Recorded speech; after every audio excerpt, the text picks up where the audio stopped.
विशेषज्ञ श्री गजेंद्र सिंह राजपुरोहित, वरिष्ठ अधिवक्ता, स्थायी लोक अदालत के बारे में विस्तार से चर्चा करेंगे। आज के इस कानूनी चर्चा में गजेंद्र सिंह जी एडवोकेट व उनके सहयोगी अधिवक्ता दिनेश कुमार जी तथा गोविंद सिंह जी निम्बाड़ा तथा चार्टेड अकाउंटेंट श्री रणजीत जी जैन भी चर्चा करेंगे। आज की इस कानूनी चर्चा में अपना अंदाज चैनल के ब्यूरो चीफ श्री कमल जी ललवानी व एंकर सुश्री सिमरन एवं पूरी टीम भी इस कानूनी चर्चा में सहयोग दे रही हैं। आप सभी पधारे हुए कानूनी विशेषज्ञों, अतिथियों व अपना अंदाज चैनल की पूरी टीम का गजेंद्र सिंह जी राजपुरोहित एडवोकेट, ओमोकुल 225 जनता कॉलोनी, पाली मारवाड़, राजस्थान के कार्यालय में हार्दिक अभिनंदन व स्वागत है। नमस्कार, मैं सिमरन आप सभी का अभिवादन करती हूँ। आज स्थायी लोक अदालत में आने वाली जन उपयोगी सेवाओं की विस्तार से जानकारी प्रश्नोत्तरी के रूप में दी जाएगी। सर्वप्रथम स्थायी लोक अदालत के प्रश्नोत्तरी कार्यक्रम में श्री दिनेश कुमार जी एडवोकेट जानकारी चाहेंगे। स्थायी लोक अदालत किस कानून के तहत आती है, इस बारे में जानकारी दें।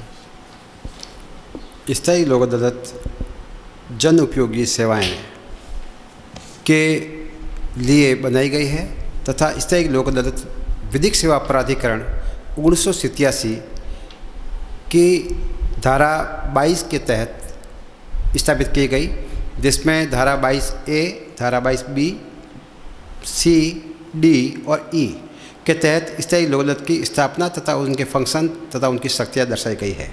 जी, स्थायी लोक अदालत के तहत किस प्रकृति के परिवाद आते हैं? जी, बहुत ही अच्छा सवाल किया आपने। स्थायी लोक अदालत के तहत जन उपयोगी सेवाओं से होने वाले हानि के लिए मुआवजे के रूप में क्लेम मांगने के लिए जनता का कोई भी व्यक्ति जो राजस्थान सरकार व केंद्र सरकार द्वारा 10 तरह की जन उपयोगी सेवाएं बताई गई है धारा 22B विधिक सेवा प्राधिकरण के तहत, उनसे होने वाली किसी भी हानि के लिए स्थायी लोक अदालत में परिवाद दायर किया जा सकता है।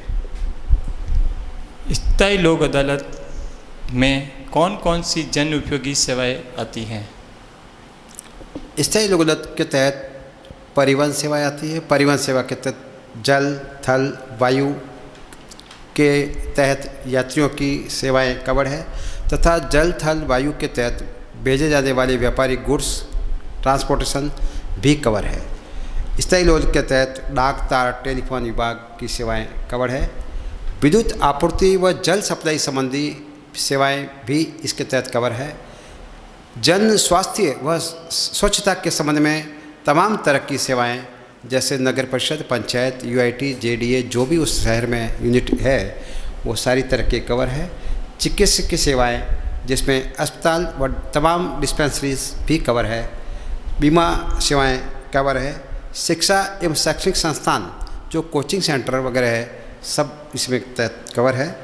आवासीय व रियल एस्टेट भी कवर है। Real estate in the sense coloniser and builders जो व्यापारिक जगत में आज की तारीख में प्लान काटते हैं कॉलोनाइजर, वो सारे कवर है। बैंकिंग व तमाम वित्तीय सेवाएं प्राइवेट व सरकारी सभी तरह की इसके तहत कवर है। पेट्रोलियम लिक्विफाइड गैस से संबंधित होने वाली किसी तरह की सेवाओं में त्रुटि हो जाती है तो वो सेवा भी स्थायी लोक अदालत के तहत जन उपयोगी सेवाएं कहलाएगी और जन उपयोगी सेवाओं के तहत परमानेंट लोक अदालत में परिवाद पेश किया जा सकता है। जी, स्थायी लोक अदालत का मुख्य उद्देश्य क्या है, इसके बारे में जानकारी। जी, स्थायी लोक अदालत का मुख्य उद्देश्य वर्तमान में होने वाले न्यायालयों में मुकदमों के अंबार से मुक्ति। एक सिविल न्यायालय में यदि कोई व्यक्ति रिलीफ के लिए जाता है तो उस पर कई साल लग जाते हैं, कई महीने लग जाते हैं। आज की तारीख में आपको बताना चाहूँगा इस मंच के माध्यम से, नेगोशिएबल इंस्ट्रूमेंट एक्ट के तहत 35 लाख मुकदमे पेंडिंग है।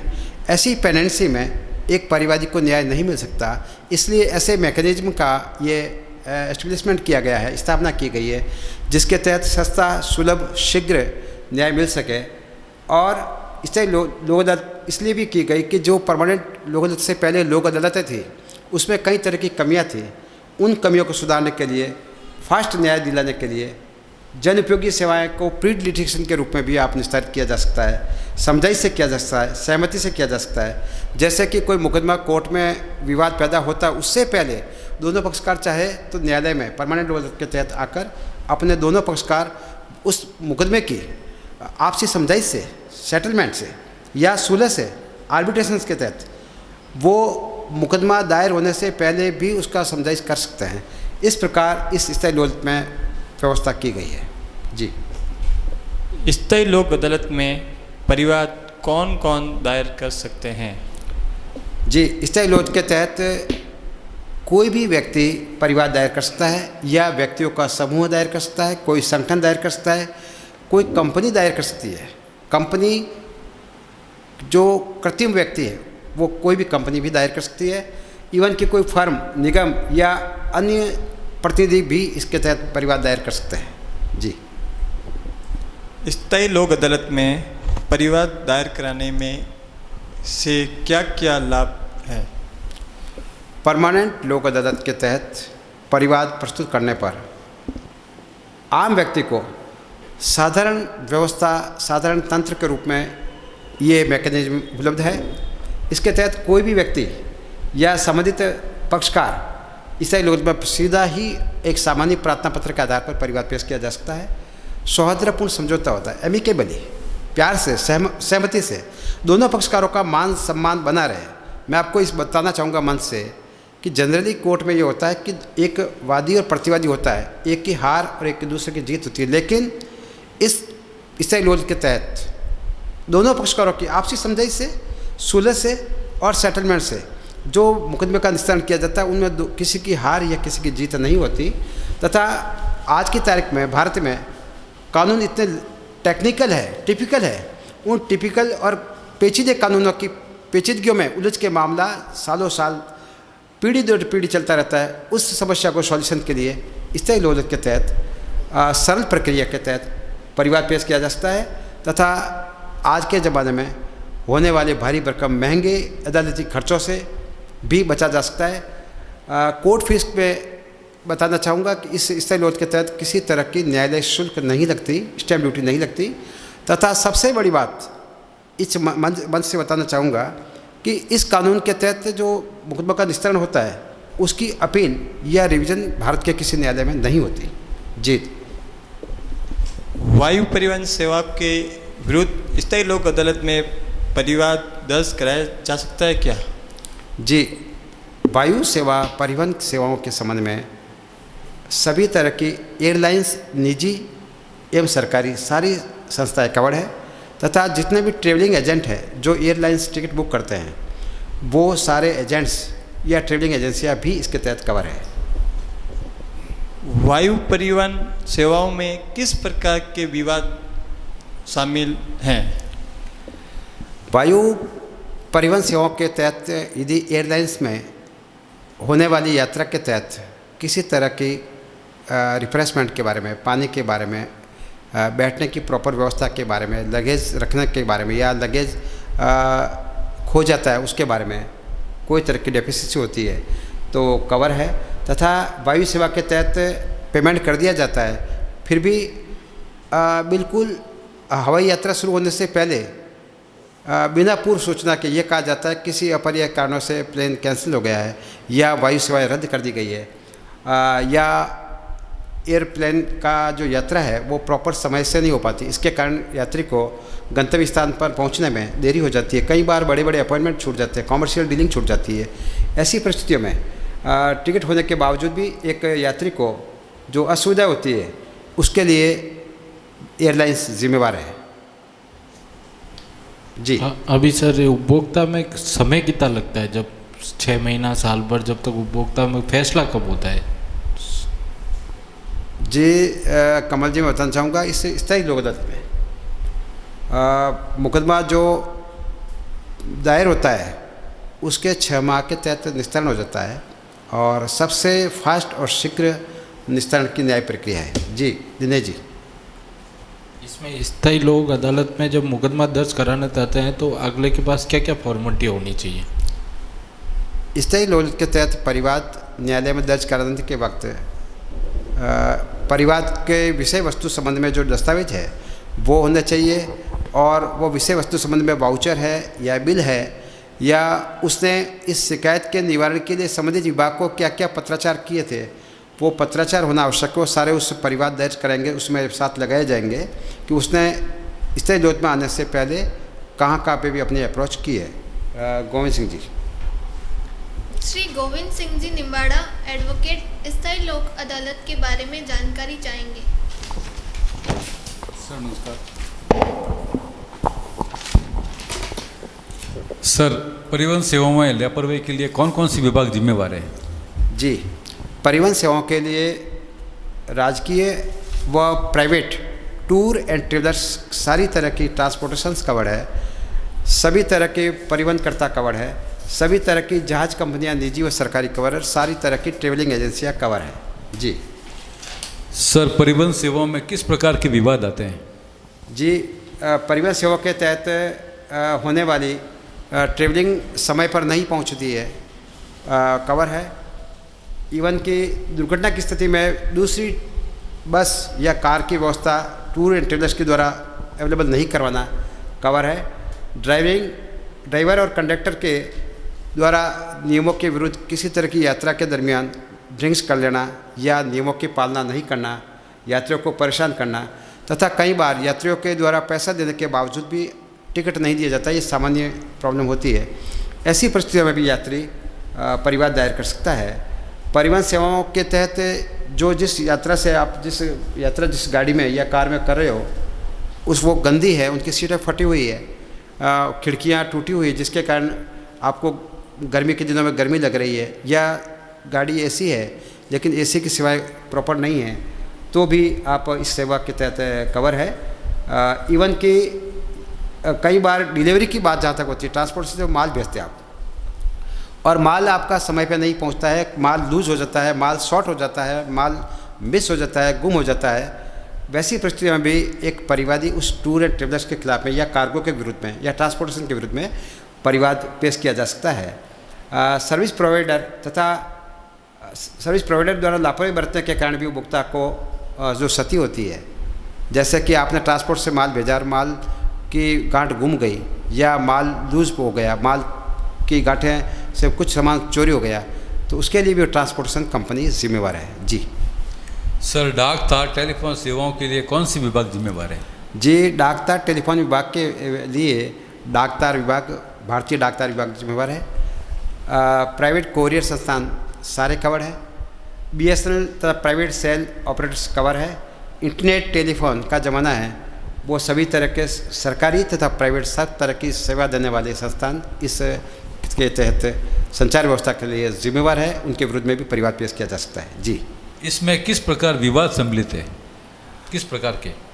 कुरियर द्वारा यदि आपने माल भेजा है या कोई डाक भेजी है और वो प्रॉपरली टाइम पे नहीं पहुंचती या कुरियर लॉस्ट हो जाता है या माल जो कुरियर से भेजा गया डैमेज हो गया, तो उसके कुरियर कंपनी के विरुद्ध में परिवाद पेश किया जा सकता है। इस तरह के तहत देरी से पैकेज पहुंचने की स्थिति में कई बार मेडिकल की जैसी दवाइयाँ होती है, महंगी दवाइयाँ होती है और टाइमली नहीं पहुँच पाती, इसलिए उस पेशेंट का इवन की जान माल तक कई बार चली जाती है, वो भी इसके तहत कवर है। टेलीफोन बिलों का गलत अंकन करना भी इसके तहत कवर है। कई बार ऐसा होता है टेलीफोन उपभोक्ता उसको यूज़ नहीं कर रहा है लेकिन उसका हज़ारों में बिल आ जाता है या डिसकनेक्ट होने के बावजूद भी बिल थोपे जाते हैं। इस तरह की प्रॉब्लम्स आम दिन में देखने को मिलती है। देरी से पोस्टल आर्टिकल, कई बार आपने देखा होगा डाक तार विभाग के द्वारा जो रजिस्ट्री करवाते हैं वो देरी से पहुँचते हैं, कई बार तो डाक लॉस्ट हो जाती है, मिस हो जाती है, गुम हो जाती है और वो डाक पहुँचती नहीं है। वैसी परिस्थिति में जो आवश्यक डाक है उससे उस परिवादी को भारी क्षति पहुंचती है, उसके लिए भी वो दायर कर सकता है। समय पर डिलीवरी नहीं मिलने के लिए भी ग्राहक नुकसान के लिए दायर कर सकता है तथा मोबाइल टेलीफोन सर्विस देने में कमी या त्रुटि होने पर भी उस संचार व्यवस्था के विरुद्ध में परिवाद दायर किया जा सकता है। जी, जल व विद्युत विभाग की लापरवाही के लिए किन किन विभागों के विरुद्ध परिवाद किए जा सकते हैं? जल व विद्युत विभाग की सप्लाई की व्यवस्था कॉमन है। अभी आपने रिसेंटली देखा होगा, कुछ दिनों पहले न्यूज़पेपर में ही था कि रोहित ब्लॉक में पानी की समस्या है, लोगों के पीने का पानी नहीं। पानी में भी आपने कई समय से सुना होगा कि पानी पीने की जो व्यवस्था है उसमें गंदा पानी मिक्स होकर आ रहा है, इसके लिए वाटर वर्क्स जिम्मेवार है या फिर वहाँ की जो स्थानीय समिति है जिसको कॉन्ट्रैक्ट दे रखा है, GLR जैसे गांव में है, वो उसके लिए जिम्मेवार है।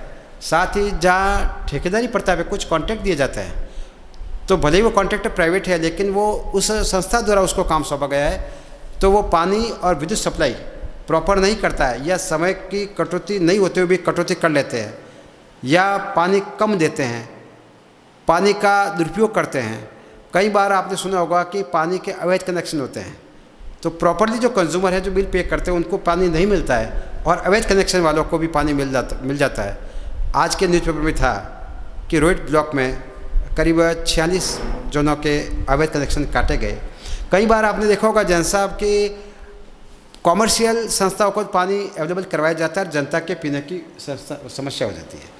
मैं इस अपना अंदाज चैनल के ब्यूरो चीफ कमलजीत ललवानी की आम पीड़ा होती है कि जनता के दुख, जो पानी सप्लाई जनता को होना चाहिए वो जनता को नहीं होकर कॉमर्शियल फैक्ट्रियों में दिया जाता है और बड़ी समस्या है, और वो जनता पानी के लिए तरसती है। उनको पानी गर्मियों के महीने में पानी का टैंकर डलवाने पड़ते हैं, वो टैंकर वाले मुँह मांगा उसका रेट लेते हैं। और सबसे बड़ी बात देखने वाली है कमल जी कि जो पानी के टैंकर भर जाते हैं, जो औद्योगिक इंडस्ट्री सप्लाई किए जाते हैं, वो पानी के टैंकर जनता के लिए प्रयोग होने वाले, जनता के और सरकार के जलाशय और तालाब, बांध, वहाँ से पानी का दुरुपयोग होता है, वहाँ से पानी लीकेज होता है, वहाँ से पानी की चोरी करके वो टैंकर भरे जाते हैं और वो महंगे दामों पे, औने पौने दामों पे बेचे जाते हैं। इस समस्या के लिए भी यदि कोई समस्या ऐसी है तो इससे परमानेंट लोक अदालत के तहत परिवाद पेश किया जा सकता है। जी। जल व विद्युत की सेवाओं में किस प्रकार के विवादों के लिए स्थायी लोक अदालत में परिवाद प्रस्तुत किया जा सकता है? जल व विद्युत की सेवाओं के लिए मैंने पहले बताया कि यदि प्रॉपरली सेवाएं उपलब्ध नहीं कराते तो उसके लिए वाटर वर्क्स कवर है, जिम्मेवार है, और इलेक्ट्रिसिटी बोर्ड कवर है, जलदाय विभाग कवर है। और होने वाली समस्याओं के लिए जैसे कि विद्युत कनेक्शन का प्रॉपरली सब नहीं देना, बिना कटौती के काट देना, गलत बिल के विद्युत के बिल थोपना, बिना किसी नोटिस के कंज्यूमर के बिल कई बार कनेक्शन डिसकनेक्शन कर दिए जाते हैं, बिना किसी कनेक्शन के जल के कनेक्शन काट दिए जाते हैं, या अनियमित रूप से विद्युत तथा जल की आपूर्ति कर लेते हैं। जब समय नहीं होता उससे ज़्यादा भी कई बार सप्लाई होता है। कई बार पानी की पाइप फूट जाती है और पानी, पीने योग्य पानी भी हज़ारों लीटर बह जाता है, उसके लिए भी वाटर वर्क्स जिम्मेवार है। विद्युत विभाग द्वारा प्रतिपूर्ति जो ली जाती है, प्रतिपूर्ति का रिफंड नहीं किया जाता है, उस कंडीशन में भी विद्युत विभाग जिम्मेवार है। सड़कें तथा गलियों में जो रोड लाइट है, रोड लाइट की प्रॉपर व्यवस्था नहीं है, उस कंडीशन में भी विद्युत विभाग जिम्मेवार है। और आम दिनों में होने वाले उस कंज्यूमर को जो नुकसान होता है उसके लिए विद्युत वो वाटर वर्क्स जिम्मेवार है। आपने देखा होगा कमल जी कि आम तौर पे इलेक्ट्रिसिटी की लाइनें जो हैं बिछी हुई है, वो लाइनें लूज है तार, और लूज तारों के कारण स्पार्किंग होती है। स्पार्किंग के कारण कई बार गांव में लोगों, किसानों के चारे जल जाते हैं, कई बार घर जल जाते हैं, कई बार नीचे चलने वाले मवेशी जल के मर जाते हैं, कई बार जनहानि तक हो जाती है। इवन कि आज की तारीख में भी पाली जिला मुख्यालय पे भी कई कॉलोनियाँ ऐसी बसी हुई है, उनके ऊपर भी 1100 kV की लाइन निकल रही है। मैं बताना चाहूँगा इस मंच के माध्यम से मिस्टर कमल ललवानी, मैं आपका ध्यान चाहूँगा कि ऐसी 1100 kV की जो लाइन निकली गई है, वो दावे भी वहाँ रहने वाली कॉलोनी वाले मिलकर परिवार पेश किए जा सकते हैं कि उनके परिवार पर 24 घंटे साक्षात मौत घूम रही, यमराज घूम रहा है, वो सरकार का ध्यान नहीं जा रहा है, तो वो परिवार भी इसके तहत अपन पेश किए जा सकते हैं। इस प्रकार इस इलेक्ट्रिसिटी तथा वाटर सप्लाई के बारे में जो मैंने समस्या बताई, उनके विरुद्ध में परिवाद पेश किया जा सकता है। लेकिन साथ साथ ये भी बताना चाहूँगा कि जनता भी कई बार इलेक्ट्रिक पोल से सीधी लाइट का कनेक्शन ले लेती है बिना ऑफिशियल कनेक्शन के। कई बार जनता के प्रतिनिधि या बाहुबली या बड़े दिग्गज लोग भी अवैध रूप से कनेक्शन प्राप्त कर लेते हैं, पानी का उसका दुरुपयोग करते हैं। कई बार जनता के व्यक्तियों द्वारा वाहन चलाने में लापरवाही के कारण खंभे इलेक्ट्रिक टूट जाते हैं, कई बार पानी की लाइनें डैमेज हो जाती है। अभी आपने देखा होगा रूडीप का काम चल रहा है पूरे शहर में, तो जगह जगह पानी की लाइनें डैमेज हो गई थी।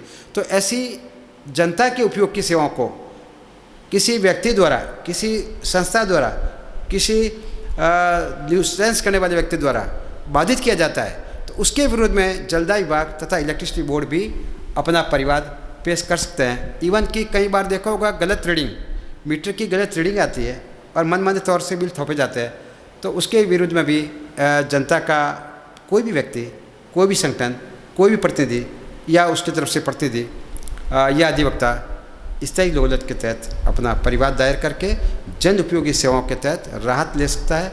इसके लिए उसको दर दर भटकने की या किसी राजनीतिक एमएलए एमपी की बार बार रिकमेंडेशन लेने की या गिड़गिड़ाने की आवश्यकता नहीं है।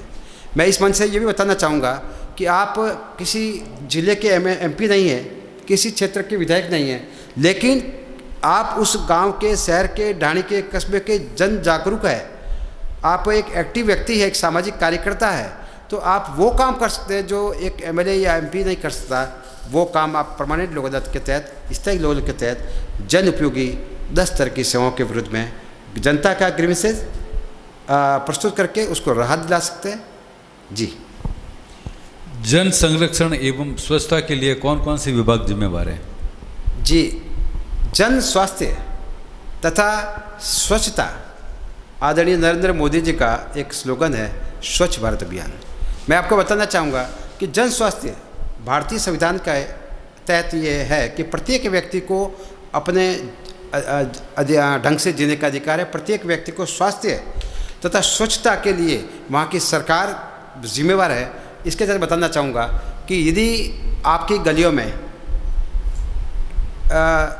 जो सीवरेज बिछी गई है, सीवरेज का पानी ड्रेनेज प्रॉपर नहीं हो रहा है, सीवरेज का पानी ओवरफ्लो हो रहा है, सीवरेज के ढक्कन खुले हुए हैं, जिसके कारण किसी जन की या किसी मवेशी के अंदर गिरने से हानि मृत्यु हो जाती है, या आपके शहर में कचरा जो है वो सही जगह पे नहीं डाल के जगह जगह पे बिना कचरे के कचरा पात्र के सड़कों पे डाला जाता है, जिससे गायें या पशु पक्षी खाते हैं, जिनसे भी उनकी मौत भी हो जाती है और शहर का सौंदर्यीकरण नष्ट होता है। शहर में डेंगू और मलेरिया जैसी बीमारियां फैलती है।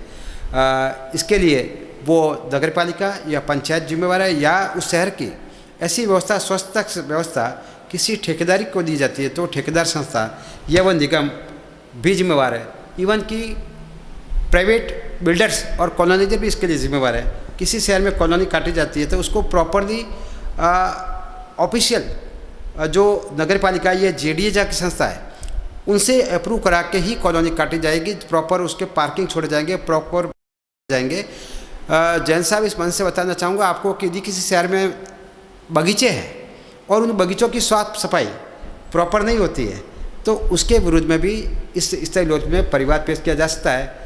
और यदि कोई फैक्ट्री मालिक या कोई कॉमर्शियल संस्था वाला किसी आवासीय कॉलोनी में किसी तरह का ध्वनि प्रदूषण करके या किसी प्रकार का एयर पॉल्यूशन करके लोगों के जन स्वास्थ्य के संबंध में खिलवाड़ करता है और आपके द्वारा शिकायत करने पर भी वो नहीं मानता है, या स्थानीय सरकारी बॉडी के कंप्लेन करने के बावजूद भी उसकी पॉलिटिकल अप्रोच के कारण वो आवासीय कॉलोनी में पशुओं का तबेला या फैक्ट्री, मैं कमल जी बताना चाहूँगा इस चैनल के माध्यम से कि यदि उस आवासीय कॉलोनी में किसी ने अपना कॉमर्शियल यूनिट स्थापित किया है जिससे आम जनता का जनजीवन खतरे में है, उसके ध्वनि प्रदूषण के लिए लोगों की नींद हराम हो गई या लोगों के जन स्वास्थ्य के साथ खतरा हो गया, लोगों को पॉल्यूटेड धुआं जो लेना पड़ता है सांसों में, या जो सप्लाई व्यवस्था है पानी की उसमें उस इंडस्ट्रीज के कारण पॉल्यूटेड वाटर पीने को मिल रहा है, तो ऐसी समस्याओं के लिए सबसे बड़ी निजात इस स्थायी लोक के तहत ली जा सकती है। जी। जन संरक्षण एवं स्वच्छता में किस प्रकार के विवाद आते हैं, उपस्थित है? यदि कहीं पे नदी या नाला प्राकृतिक स्वरूप में बह रहा है और उसको किसी तरह से लकड़ी के गट्ठों द्वारा खुद के स्वार्थ के लिए रोककर खुद के खेतों में पानी सप्लाई करना का उद्देश्य होता है और वो पानी जो बांध में जा रहा है उससे रोका जाता है, या अवैधानिक रूप से कूड़ा करकट कहीं इकट्ठा कर दिया जाता है, मरे हुए पशुओं को जो प्रॉपर जगह है वो शहर से चयनित है वहाँ नहीं डाल के खुली सड़कों पर डाला जाता है, या मेन हॉल जो मैंने आपको बताया कि जो सीवरेज के हैं वो खुले हैं जिसमें कई बार बच्चे गिर जाते हैं, कई बार जानवर गिर जाते हैं, सड़कों पे गंदा पानी इकट्ठा हो जाता है। आपने देखा होगा छोटे मोटे नालियों का पानी सड़कों पर इकट्ठा हो जाने पर कई बार इतने पड़ोसियों के विवाद हो जाते हैं, कई बार जनहानि हो जाती है, उनके लिए सिविल कोर्टों में दावे पेश किए जाते हैं, वो दावे सालों साल नहीं निपटते हैं। उससे क्या होता है कि आपस में शत्रुता बढ़ती है, पैसों की बर्बादी होती है। तो ऐसी परिस्थितियों में होने वाले छोटे मोटे विवाद के लिए भी स्थायी लोन के तहत अपना परिवार पेश किया जा सकता है। तथा शहर में भटके हुए आवारा पशु सबसे बड़ी समस्या आपको बताना चाहूँगा कमल जी, समस्या इस चैनल के माध्यम से कि आए दिन होने वाले सड़क हादसों में आम सड़कों पर रजगे की पूली लेके बैठने वाली, चारा बेचने वाली औरतें या व्यक्ति जो है, उनको नगर परिषद ने सैकड़ों बार नोटिस दिया, उसके बावजूद भी उनके कान पे जू नहीं रेंग रही है। तो ऐसी परिस्थिति में आप परमानेंट लोक अदालत के तहत जो चारा लेके सड़कों पे बैठी है या वो न्यूसेंस फैला रहे हैं, उनके विरुद्ध में भी परमानेंट लोक अदालत में परिवाद पेश करके पूरे शहर को आवारा पशुओं से होने वाली दुर्घटनाएं और होने वाले अप्रति से बचाया जा सकता है। जी। अस्पताल एवं डिस्पेंसरी सेवाओं के लिए कौन कौन से विभाग जिम्मेवार है? जी, सबसे बड़ी समस्या इस देश में मैं ये कहना चाहूँगा, भारत जैसे देश में आज की तारीख में जो लूट खसोट हो रही है, जो अस्पतालों में हो रही है, जो प्राइवेट डिस्पेंसरी में हो रही है, जहाँ पर आपने देखा होगा कि सरकारी विभाग में किसी तरह की व्यवस्थाएं प्रॉपर होती नहीं है, मशीनरी होने के बावजूद भी ऑपरेटर नहीं होता है। कई बार आपने देखा होगा पाली बांगड़ चिकित्सालय जिला मुख्यालय पे हॉस्पिटल होते हुए भी सिर्फ रेफरल हॉस्पिटल है, जिसमें पेशेंट कैसी परिस्थिति में आ गया उसको सीधा रेफ़र किया जाता है। मैं बताना चाहूँगा इस मंच के माध्यम से कि यदि पेशेंट को रेफ़र ही करना है तो पेशेंट को जहाँ ले जाना है वहीं ले जाते हैं, यहाँ क्यों लाते हैं? और जहाँ रेफ़र करते हैं उसकी 2 घंटे की दूरी तक तो पेशेंट की कई बार जान तक चली जाती है। तो मैं बताना चाहूँगा कि इसके लिए सभी सरकारी हॉस्पिटल्स, सारी प्राइवेट डिस्पेंसरीज, सारे आयुर्वेदिक हॉस्पिटल, सारे ESI हॉस्पिटल, कर्मचारी के जो बीमा निगम है वो सब कवर है। इवन कि सारी प्राइवेट नर्सिंग होम भी इसके तहत कवर है। मैं बताना चाहूँगा कमल जी कि इस हॉस्पिटल के बारे में सारे तरह के एलोपैथिक, होम्योपैथिक, आयुर्वेदिक, बंगाली तथा हाकिम जो वैद्यराज है, जो गली गली में वैद्यराज का काम करते हैं, जो प्राइवेट अपने ज्ञान के आधार पर हड्डियाँ जोड़ने का काम करते हैं, कई तरह की दवाइयाँ बेचने का काम करते हैं, उनसे भी किसी पेशेंट को नुकसान हो जाता है, वो भी इस सेवाओं की त्रुटि के लिए जिम्मेवार है। और इस अस्पताल तथा डिस्पेंसरी से संबंधित अन्य संस्थाएं जो आज देखा होगा आपने जैन साहब कि रोज़ाना टीवी पे ऐड आ रहा है कि आप डॉक्टर से परामर्श करें तथा होने वाली जो मेडिसिन है उनसे 15% 20% डिस्काउंट लें। तो प्रॉपरली ऑनलाइन जो डॉक्टर से परामर्श किया जाता है उसमें किसी प्रकार की लापरवाही होती है तो वो इंटरनेट पे सेवाएं देने वाले डॉक्टर जिम्मेवार है और वो मेडिकल सेवाएं जो उपलब्ध करवाते हैं वो इसके लिए भी जिम्मेवार है। जी। अस्पताल एवं डिस्पेंसरी की किन किन लापरवाही सेवाओं में त्रुटि के विरुद्ध स्थायी लोक अदालत में परिवाद प्रस्तुत किया जा सकता है? राजपुरोहित जी, आपने बहुत अच्छा सवाल किया। सबसे ज़्यादा आज की तारीख में मेडिकल नेगलेंसी के तहत एक आम आदमी पीसा जा रहा है, जिसका बहुत ही महंगे खून पसीने की कमाई एडवांस में हॉस्पिटल में दाखिल होने से पहले काउंटर पर जमा की जाती है। माननीय अशोक जी गहलोत ने साल भर पहले ये बताया था कि कई बार पेशेंट की मौत हो जाती है, उसको ज़बरदस्ती ICU में रखा जाता है, वेंटिलेटर पर रखा जाता है और पर डे के हिसाब से उसका चार्ज लिया जाता है। ये एक अमानवीय और शर्मसार करने वाली घटना राजस्थान के चिकित्सालय में भी कई बार देखने को मिलती है। तो मैं इस मंच के माध्यम से बताना चाहूँगा कि अस्पताल द्वारा कई बार ओवर चार्जिंग किया जाता है। जैसे पहले बताया जाता है ऑपरेशन का चार्ज, उसके बाद में जैसे ही ऑपरेशन हो जाता है उस पेशेंट की स्थिति उसका थिएटर में होती है, उस समय उस पेशेंट के घर वालों से ओवर चार्जिंग वसूला जाता है। और ESI हॉस्पिटल्स डिस्पेंसरी द्वारा कर्मचारियों को क्लेम देने से इनकार किया जाता है। समाज के कमज़ोर तबके के लोगों के हेतु आरक्षित सेवाएं जो रिजर्व सेवाएं हैं उनको देने से इनकार किया जाता है। कई बार स्टाफ पर्याप्त नहीं होता है डिस्पेंसरी प्राइवेट में, फिर भी पेशेंट को एडमिट किया जाता है और स्टाफ की कमी के कारण उस पेशेंट के जन जीवन से खिलवाड़ किया जाता है, प्रॉपर उसका ट्रीटमेंट नहीं किया जा सकता। जैन साहब, आपने देखा होगा कई बार किसी प्राइवेट हॉस्पिटल में प्रॉपर एक्सपर्ट डॉक्टर नहीं होता है, उसके बावजूद भी जो प्रशिक्षु होते हैं, न्यू कमर, अन्य ट्रेनर होते हैं डॉक्टर, उनसे सेवाएं प्राप्त की जाती है और उस पेशेंट को एक प्रयोग के रूप में उस पर यूज किया जाता है, वो एक अमानवीय और शर्मसार करने वाली बात है। दूसरा मैं ये कहना चाहूँगा कि कई बार गलत डायग्नोसिस हो जाता है। पेशेंट को बीमारी कुछ होती है और डायग्नोसिस रिपोर्ट कुछ आती है, उसके कारण गलत ट्रीटमेंट किया जाता है, लाखों रुपए का जन धन का नुकसान होता है। और सबसे बड़ी बात यह है कि जो बीमारी की दवाई उसको मिलनी चाहिए थी वो नहीं मिल के दूसरी बीमारी की दवाई उसके शरीर में ज़बरदस्ती उड़ेली जाती है, इंजेक्ट की जाती है, जिससे उसका साइड इफेक्ट हो जाता है। रिसेंटली एक मैंने बताया था पिछली बार भी कि बीमारी गैंग्रीन की थी, डॉक्टर ने ट्रीटमेंट गलत किया, उस पेशेंट का हाथ काटना पड़ा। ऐसा भी कई बार एक सीधे साधे एक अनपढ़ या सामान्य पेशेंट के साथ ऐसा भी हादसा हो जाता है। इसके लिए भी स्थायी लोक के तहत परिवार पेश किया जा सकता है। इवन कि कई बार कमल जी मैं बताना चाहूँगा मंच के माध्यम से कि गलत सर्जरी की जाती है। ऑपरेशन करना होता है दाएं हाथ का, कर दिया जाता है बाएं हाथ का। सैकड़ों बार ऐसे कैंप में हुए हैं जिसमें आंखों के हॉस्पिटल में राइट आंख का इलाज करना था, वहाँ दाई का कर दिया गया। दांत राइट साइड से निकालना था, लेफ्ट का निकाल दिया। इस प्रकार उस पेशेंट के साथ में एक डॉक्टर की लापरवाही के कारण या डॉक्टर की अज्ञानता के कारण या अनट्रेंड स्टाफ के कारण, अनट्रेंड नर्सिंग स्टाफ के कारण भी कई बार उस पेशेंट को अपना अंग खोना पड़ता है। कई बार त्रुटिपूर्ण मशीनें, जैसे MRI की मशीन लगी हुई है, एक्सरे की मशीन बांगड़ा हॉस्पिटल लगी हुई, लेकिन मशीनें होने के बावजूद भी मशीनें खराब पड़ी रहती है। उस पेशेंट को प्राइवेट महंगे दामों पर अपना एक्सरे या सोनोग्राफी या CT स्कैन कराना पड़ता है।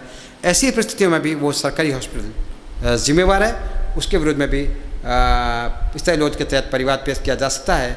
कई बार आपने देखा होगा कि अस्पताल फार्मेसी द्वारा दवाई देने से इनकार किया जाता है। माननीय अशोक जी गहलोत ने सभी तरह की दवाइयाँ, सभी तरह की टेस्टिंग सरकारी हॉस्पिटल में फ्री की है। अपना दा चैनल के माध्यम से बताना चाहूँगा कि ऐसी सेवाएं देने के बाद भी पेशेंट को उस हॉस्पिटल में जानबूझ के वो दवाइयाँ उपलब्ध नहीं कराई जाती है, वो टेस्टिंग नहीं करवाए जाते हैं। वो पेशेंट को मजबूरन महंगे डायग्नोसिस सेंटर पर जाकर अपना चेकअप कराना पड़ता है, महंगी दवाइयाँ परचेज करनी पड़ती है और अपने गाड़ी कमाई का पैसा खर्च करना पड़ता है।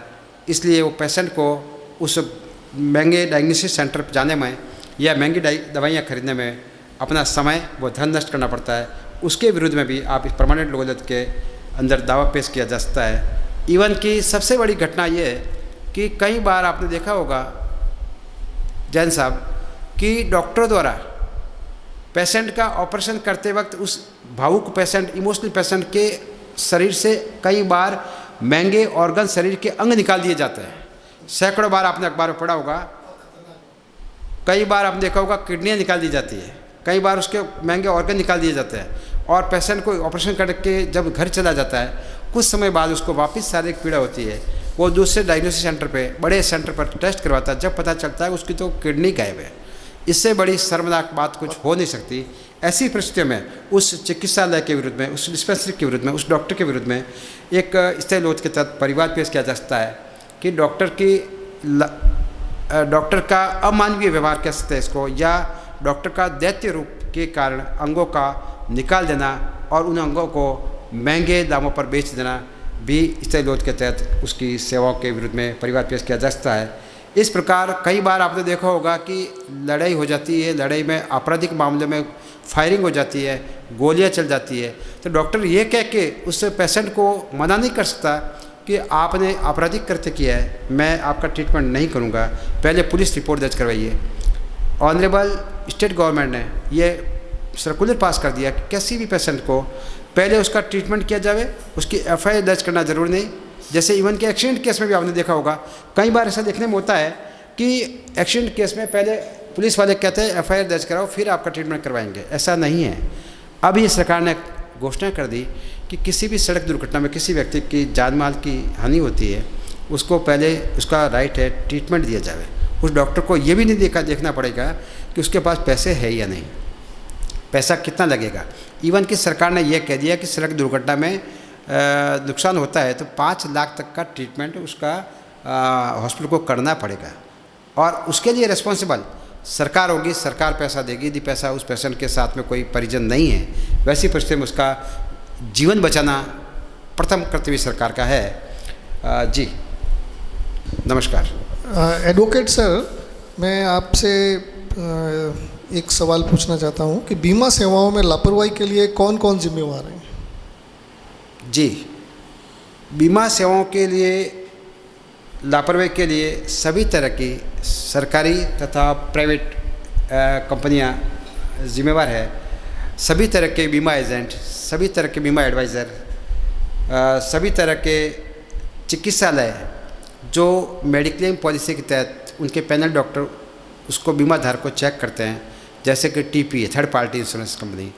आज की तारीख में सारी बीमा कंपनियों ने अपना जो मेडिक्लेम है या मेडिकल का काम है वो टीपीए कंपनियों को दे दिया। टीपीए मतलब जो थर्ड पार्टी इंश्योरेंस को देखती है, और उनके लिए प्रॉपरली एक पैनल हॉस्पिटल है, पैनल डॉक्टर है, वो उस बीमा धारक का मेडिकल चेकअप करते हैं और उसके बाद उसका बीमा पास किया जाता है। तो उसके लिए वो बीमा कंपनियां और वो panel doctor, panel hospitals, mediclaim देने वाली इंश्योरेंस कंपनियां तथा बीमा एजेंट, ब्रोकर तथा एडवाइज़र, कस्टमर गाइड, सब तरह के लोग इस बीमा सेवाओं में होने वाली त्रुटि के लिए जिम्मेवार हैं। जी सर, बीमा सेवाओं में किस प्रकार की लापरवाही के विरुद्ध स्थायी लोक अदालत में परिवाद पेश किया जा सकता है? बीमित व्यक्ति को कई बार देखा होगा आपने जैन साहब की पार्टली पेमेंट दिया जाता है, आंशिक भुगतान किया जाता है, आंशिक भुगतान देने से मना कर दिया जाता है। हाँ जी। उस परिस्थिति में भी परमानेंट लोन के तहत आ सकते हैं। कई बार इंश्योरेंस करवाने के बावजूद भी उसका अनियमित रूप से गलत चार्ज वसूल किया जाता है। जो प्रीमियम है उस प्रीमियम के अलावा भी अलग से चार्ज वसूला जाता है। कई बार बीमा का जो पॉलिसी है उस विधिक स्वरूप के क्लेम के बारे में विवाद पैदा कर दिया जाता है। जो पॉलिसी में टर्म्स एंड कंडीशन लिखी हुई है उस टर्म्स एंड कंडीशन की पालना नहीं करके क्लेम नहीं देने के आशय से बीमा धारक को बीमा कंपनी अपने स्वयं की तरफ से कॉज बता के बीमा क्लेम को रिजेक्ट कर देती है, या कई बार बीमा क्लेम देने में विलम्ब कर लेती है। जैसे कि किसी बाइक की चोरी हुई है, किसी कार की चोरी हुई है, तो उसकी प्रॉपरली इंटीमेशन बीमा कंपनी को दी गई, पुलिस थाने में दी गई, प्रथम सूचना रिपोर्ट तथा प्रार्थना पत्र बीमा कंपनी को दिया गया, उसके बावजूद भी बीमा कंपनी समय पे उसका क्लेम का निस्तारण नहीं करती है। वैसी परिस्थितियों में भी स्थायी लोक के तहत परिवाद पेश किया जा सकता है। ग्राहक के प्रीमियम प्राप्ति के पश्चात बीमा पॉलिसी जारी नहीं करना भी बीमा सेवा की अंदर त्रुटि कहलाएगी, तथा बीमा सलाहकार एजेंटों द्वारा तथा ब्रोकरों द्वारा गलत क्लेम पास करना या गलत जानकारी देना भी बीमा सेवा की तहत त्रुटि मानी जाएगी। जैसे कि बीमा पॉलिसी करते वक्त बीमा कंपनी का दायित्व है। मैं बताना चाहूँगा कि बीमा कंपनियों के संबंध में पूरे भारत में IRDA, भारतीय बीमा प्राधिकरण, एक संस्थान है जिससे सारी कंपनियां गाइड है। बीमा कराते वक्त बीमा धारक को बीमा कंपनी द्वारा सभी तरह की टर्म्स एंड कंडीशन को बड़े अक्षरों में तथा साफ सुथरी भाषा में, हिंदी भाषा में उसको अनुवाद करके समझाइश और सुनाने का भी उसका मॉरल दायित्व है। इसके बावजूद भी आपने देखा होगा कि बीमा करवाते वक्त बीमा कंपनियां मात्र एक बीमा रसीद प्रीमियम की तथा बीमा पॉलिसी जारी करती है, न कि उसके संबंधित सारी गाइडलाइन, न कि उससे संबंधित सारी टर्म्स एंड कंडीशन। वैसी परिस्थितियों में बीमा धारक के साथ में कोई अनहोनी हो जाती है, या उसके साथ में किसी तरह का मिसबिहेव हो जाता है, या उसकी मृत्यु हो जाती है, तो उसके परिजनों को बीमा कंपनी अपनी तरफ से कंडीशन इम्पोज करके उस क्लेम को यन प्रकरण खारिज करने की नीयत रखती है। इसलिए मैं इस चैनल के माध्यम से बताना चाहूँगा कि बीमा कराते वक्त बीमा धारक को सारी टर्म्स एंड कंडीशन सरल, सुंदर तथा हिंदी भाषा में ट्रांसलेट करके अलग से देने की आवश्यकता है, तथा किसी तरह की शंका समाधान होने पर उस बीमा कंपनी को ये अधिकार है कि उसका बीमा भले ही चाहे तो उस समय बीमा कराते वक्त कैंसिल कर दे, लेकिन बीमा करवाने के बाद अपनी मनमर्जी से कंडीशन थोप के बीमा को रिजेक्ट नहीं कर सकती। जी सर, एक बैंकिंग और वित्तीय सेवाओं से संबंधित सवाल थे। तो बैंकिंग एवं वित्तीय सेवाओं के लिए कौन कौन से विभाग जिम्मेवार हैं? सारे राष्ट्रीय बैंक, बहुराष्ट्रीय बैंक तथा सारी शेड्यूल्ड बैंकें हैं, वो सब कवर है। नॉन बैंकिंग तथा वित्तीय कंपनियां सारे देश की कवर है, चिट फंड तथा म्यूचुअल फंड कंपनी कवर है, निजी वित्तीय सेवाएं कवर है, सहकारी बैंक सारी कवर है, सहकारी समितियां जो बैंकिंग व्यवसाय में लगी हुई है, सदस्यों एवं ग्राहकों को क्रेडिट सुविधा उपलब्ध कराती है, वो भी इसके तहत कवर है। मैं इस मंच के माध्यम से बताना चाहूँगा कि वर्तमान समय में भारत जैसे देश में जहाँ सीधे साधे भावुक कंज्यूमर है, उन कंज्यूमरों को कमल जी भाई साहब से निवेदन है मेरा कि आदर्श क्रेडिट कोऑपरेटिव सोसाइटी, संजीवनी क्रेडिट कोऑपरेटिव सोसाइटी और सैकड़ों तरह की क्रेडिट कोऑपरेटिव सोसाइटियों ने कंज्यूमर का पैसा जमा करने के बावजूद भी, उनकी मैच्योरिटी होने के बावजूद भी उनका पैसा अदा नहीं किया है, वो भी परिवादी इस स्थायी लोन के तहत अपनी सेवाएं प्राप्त कर सकते हैं। जी, तो बैंकिंग एवं वित्तीय विभाग किस तरह की सेवाओं में लापरवाही के लिए जिम्मेवार है?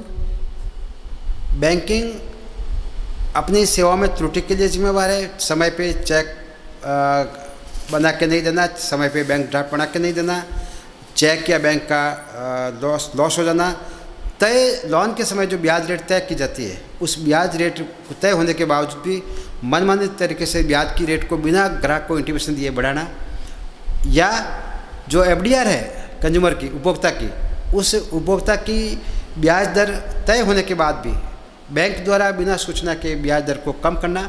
कई बार बैंक लॉकर के संबंध में दिशा निर्देश प्रॉपर्ली जारी नहीं करती है और फिर मनमर्जी से उस बैंकों जो लॉकर है जहाँ पे एक उपभोक्ताओं के महंगे सामान रखे जाते हैं, महंगे दस्तावेज रखे जाते हैं, उन लॉकर के संबंध में प्रॉपर्ली इंश्योरेंस नहीं करवाना है। और उन लॉकरों के टूट जाने पर आपने देखा होगा कई बार PNB जैसे बैंकों में भी लॉकर तोड़ दिए गए थे, लूट लिए गए थे, डकैतों द्वारा बैंक के भेदन करके सारा लॉकर में रखी गई संपत्ति को हड़प लिया गया था, चोरी हो गई थी। ऐसी परिस्थितियों में उस लॉकर का प्रॉपर बीमा होना चाहिए, वो नहीं होता है तो भी स्थायी लोन के तहत दावा किया जा सकता है। जी, इसके लिए बैंक जिम्मेवार है। ATM की दोषपूर्ण सेवाओं के लिए भी बैंक जिम्मेवार है। कई बार देखा होगा प्राइवेट फाइनेंस किया जाता है गाड़ियों का, कारों का, ट्रोलर का, बड़े बड़े वाहन का, तो उसमें यदि समय पे किसी कारण से एक उपभोक्ता, जैसे कोरोना जैसा काल है, उसमें पिछले 2 साल से कंज्यूमर का आर्थिक चक्र टूट गया है, वो अपने समय पे अपनी किस्तें भर नहीं सकते, वैसी परिस्थितियों में बाहुबलियों द्वारा, मसल्समैन द्वारा, उस फाइनेंस कंपनियों द्वारा, बैंकों द्वारा ज़बरदस्ती वो वाहन सीज किए जाते हैं। मसल्समैन द्वारा उसके घर जाके उनकी बहू बेटियों के सामने बेइज्जती से उसके साथ अभद्र व्यवहार किया जाता है। इवन कि कई बार तो ऐसा भी सुनने में आया है कि उन बाहुबलियों द्वारा प्रॉपर्टी सीज के अलावा जो लोन लेने वाला है उसको भी जबरदस्त उठा के ले जाया जाता है, जब तक मारपीट करते हैं, अभद्र व्यवहार करते हैं, और जब तक वो घर वाले परिजन या उसके रिश्तेदार पैसा ला के जमा नहीं करवाते हैं तब तक उसको वहाँ से डिस्चार्ज नहीं किया जा सकता, नहीं छोड़ा जाता। ऐसी परिस्थितियों में यदि कोई परिवादी के साथ में ऐसी अनहोनी हो जाती है या ऐसा ट्रेजेडी हो जाती है तो वो परिवाद पेश किया जा सकता है। इसके साथ मैं बताना चाहूँगा कि ऋण स्वीकृति से पहले खाली चेक लिए जाते हैं। कमल जी, बहुत ऐसी मेला प्रैक्टिस होती है। जी जी, कमल जी आप चैनल के हेड हैं, मैं बताना चाहूँगा इस चैनल के माध्यम से कि आम तौर पे आज भारत जैसे देश में 35 लाख चेक रिटर्न के मुकदमे भारत में पेंडिंग है। उसका मात्र जैन साहब कारण यही है। राजपुर जी आपसे बताना चाहूँगा मैं कि 35 लाख का मुकदमे पेंडेंसी का कारण ये है कि जो प्राइवेट फाइनेंसर द्वारा जो ऋण दिया जाता है उन ऋण के अगेंस्ट में कोरे चेक लिए जाते हैं और उन कोरे चेकों का दुरुपयोग किया जाता है।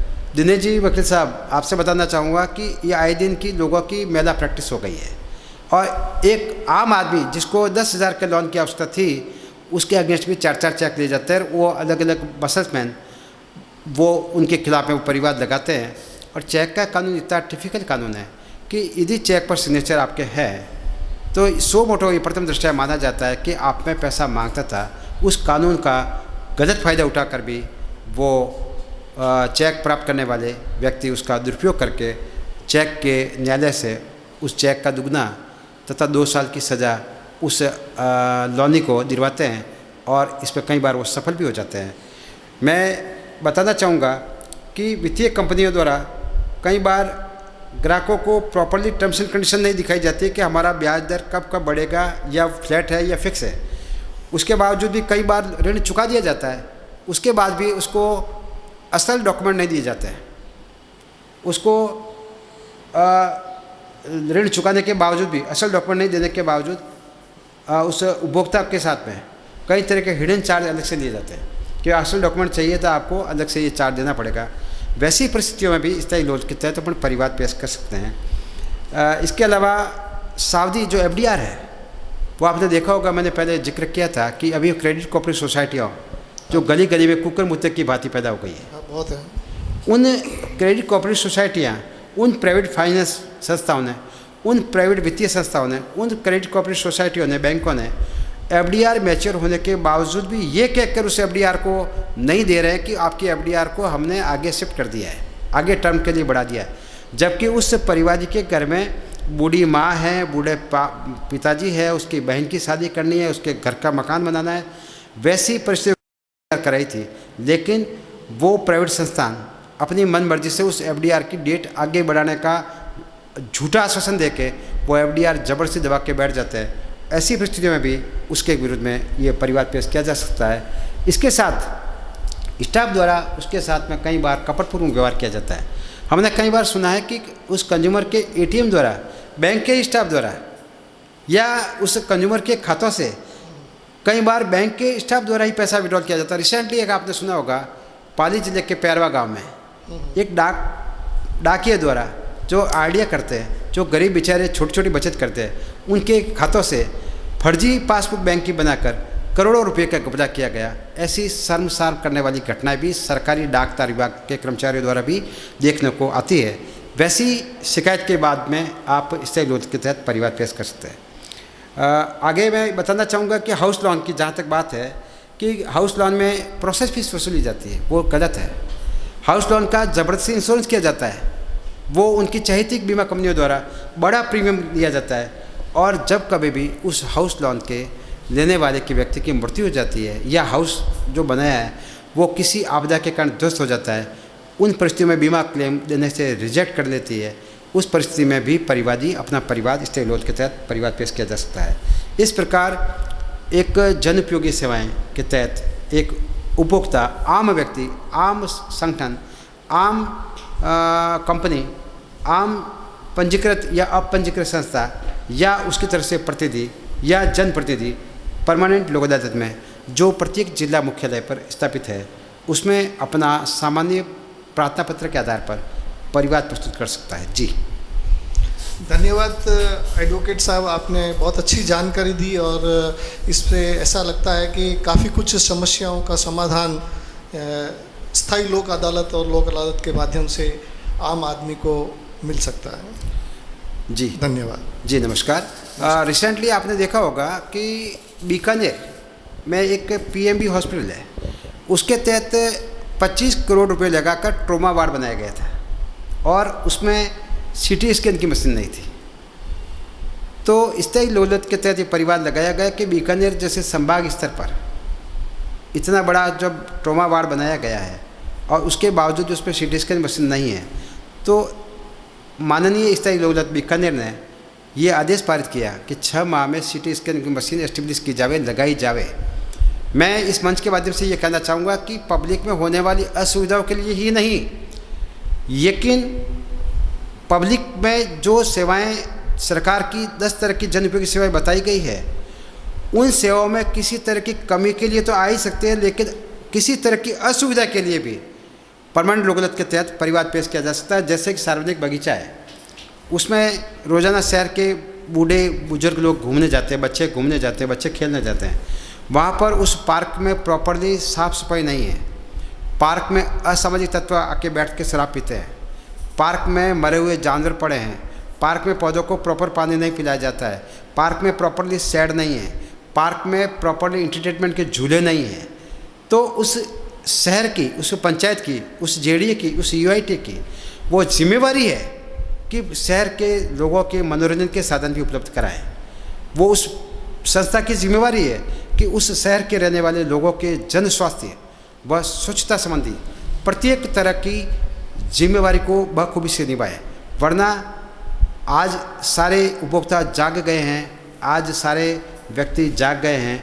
मैं इस मंच के माध्यम से और आप सभी पधारे हुए अतिथि मेहमानों को ये अवगत कराना चाहूँगा कि परमानेंट लोक अदालत इस देश का ऐसा मैकेनिज्म है जो लीगल सर्विस अथॉरिटी एक्ट 1987 के तहत स्थापित हुई थी और 2002 से ये स्थायी लोक अदालत की कार्य शुरू हुआ और इसके तहत भारत सरकार तथा राजस्थान सरकार की 10 तरह की उक्त सर्विसेज जो मैंने बताई उनके तहत होने वाली असुविधा के लिए उनसे संबंधित विभागों के विरुद्ध में परिवाद पेश किया जा सकता है।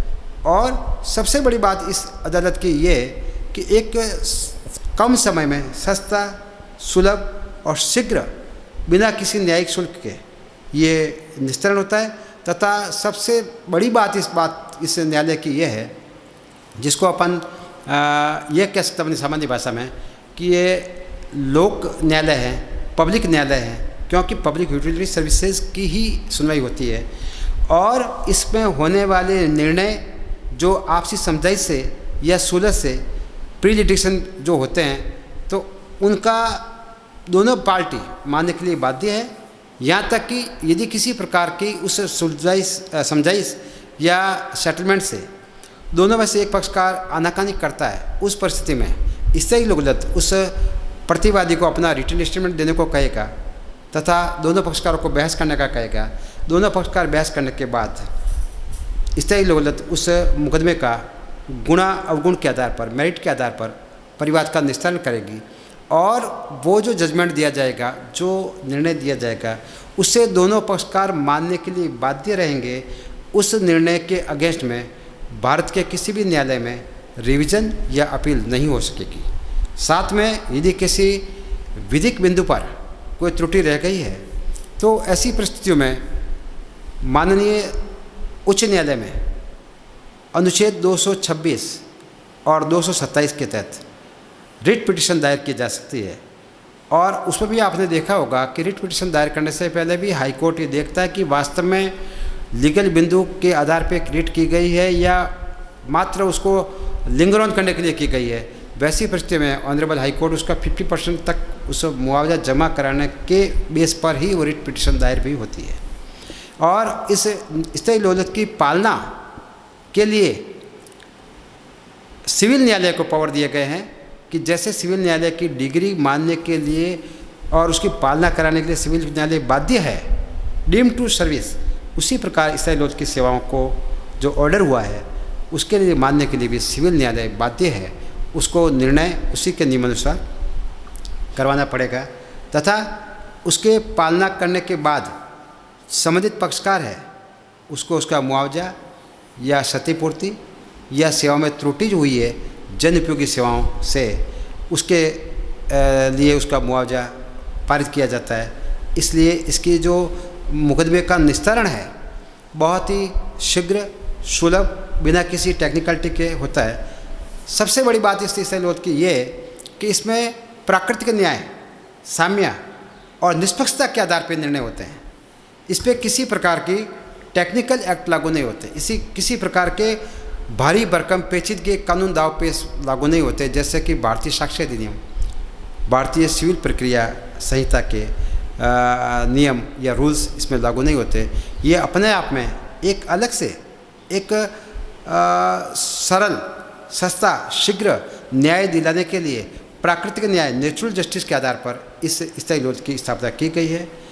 तो जहाँ तक मेरा मानना है कि आज की इस कानूनी चर्चा में परमानेंट लोक अदालत, स्थायी लोक अदालत जो विधिक सेवा प्राधिकरण 1987 की धारा 22B के तहत 10 तरह की जन उपयोगी सेवाएं सरकार द्वारा बताई गई है और इसमें समय समय पर सरकार को जब लगेगा या जनता को लगेगा कि इसमें और भी सेवाएं जोड़ी जाए, वो सेवाएं सरकार अपने गजट में बताएगी, वो सेवाएं इसमें आगे से आगे जुड़ती जाएगी और एक आम आदमी को भारत जैसे देश में महंगे और लंबे मुकदमों के जाल से हल निकल सकेगा या राहत मिल सकेगी और एक गांव ढाणी में रहने वाला आदमी कम समय में बिना किसी तरह का समय को जाया किए अपना न्याय प्राप्त कर सकेगा। धन्यवाद।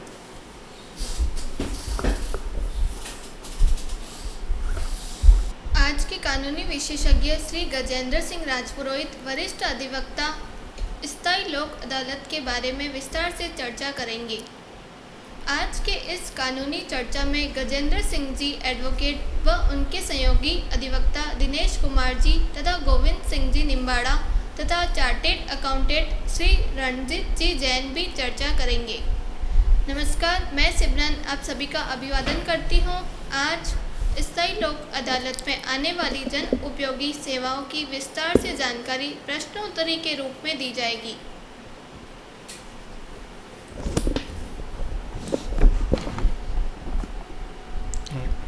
आवासन एवं रियल एस्टेट संबंधी सेवाएं जन उपयोगी सेवाओं में शामिल हैं क्या, इसके बारे में थोड़ी जानकारी करें। जी, आवासन एवं रियल एस्टेट संबंधी सेवाएं जन उपयोगी सेवाओं में शामिल है और इसके तहत होने वाली असुविधा के लिए, परिवादी को होने वाली हानि के लिए निम्न विभाग जिम्मेवार है। यूआईटी, आवासन मंडल, निगम, सभी private builders, coloniser, group housing society एवं रियल एस्टेट एजेंट्स इसके लिए जिम्मेवार है। जी, आवासन एवं रियल एस्टेट संबंधी सेवाएं, विवाद एवं मुद्दे जो जन उपयोगी सेवा में शामिल है उनके बारे में बताइए। प्लॉट्स या फ्लैट्स का अनियमित वितरण करना, संपत्ति हस्तांतरण विवाद एवं मुद्दे जो यूआईटी आवासन मंडल या आवासन आवंटन विभाग द्वारा उत्तराधिकारियों के मध्य आवंटन से जुड़े विवाद व मुद्दे, प्राइवेट डेवलपर या कॉलोनाइजर द्वारा अवैधानिक रूप से चार्ज वसूल करना तथा डेवलपर द्वारा समय पर कब्जा नहीं देना। कई बार पैसा पूरा देने के बाद भी टाइम पीरियड के पर वो अपना कब्जा फ्लैट का नहीं देते हैं। वैसी परिस्थितियों में भी परिवाद दायर किया जा सकता है। संविदा अनुबंध के अनुसार एरिया डेवलप करने में असफल होना, जैसे पार्किंग है, बगीचे हैं, स्विमिंग पूल है इत्यादि सुविधा पूरी कॉलोनी में, या मंदिर है, व्यायामशाला है, सार्वजनिक पार्क है, वैसी सुविधा प्लॉट काटते समय तो बताई जाती है, हकीकत में वो मिस कर जाते हैं, वहाँ पे प्लॉट काट दिए जाते हैं। वहाँ के पैसे अधिक प्राप्त करने के लालच में कंज्यूमर के साथ में गलत हो जाता है। तो वैसी सेवाओं के लिए भी आप परमानेंट लोक अदालत के तहत आ सकते हैं तथा एग्रीमेंट के अनुसार डेवलप एरिया नहीं करने पर भी इसके तहत कवर्ड है। निर्माण में दोष होना, देरी होना, राशि चुकाने के बावजूद निर्माण नहीं करना, भौतिक रूप से कब्जा नहीं देना फ्लैट का वगैरह, निर्माण स्थल में परिवर्तन कर देना, बिल्डअप एरिया जो बताया गया था कुछ और था, फिर जब आप कब्जा लेने जाते हैं तब उसमें अलग दिखाया जाता है। इस प्रकार क्रेता द्वारा किसी एजेंट की सेवा नहीं लेने की स्थिति में भेदभाव करना, प्रॉपर्टी का गलत तथा भ्रामक चित्रण करना। आपको देखा होगा लेआउट पर जैन साहब कई बार अच्छे खासी बिल्डिंग बताई जाती है, पार्किंग बताया जाता है, स्विमिंग पूल बताया जाता है, लेकिन वास्तव में होता नहीं। उस कंडीशन में भी उसके विरुद्ध में परिवाद दायर किया जा सकता है तथा उपरोक्त सेवाओं के अलावा अन्य प्रकार की किसी होने वाली असुविधा के लिए भी परिवादी स्थायी लोक के तहत परिवाद पेश किया जा सकता है। जी, पेट्रोलियम एवं लिक्विफाइड गैस एजेंसी सर्विसेज भी इन उपयोगी सेवाओं में शामिल है क्या?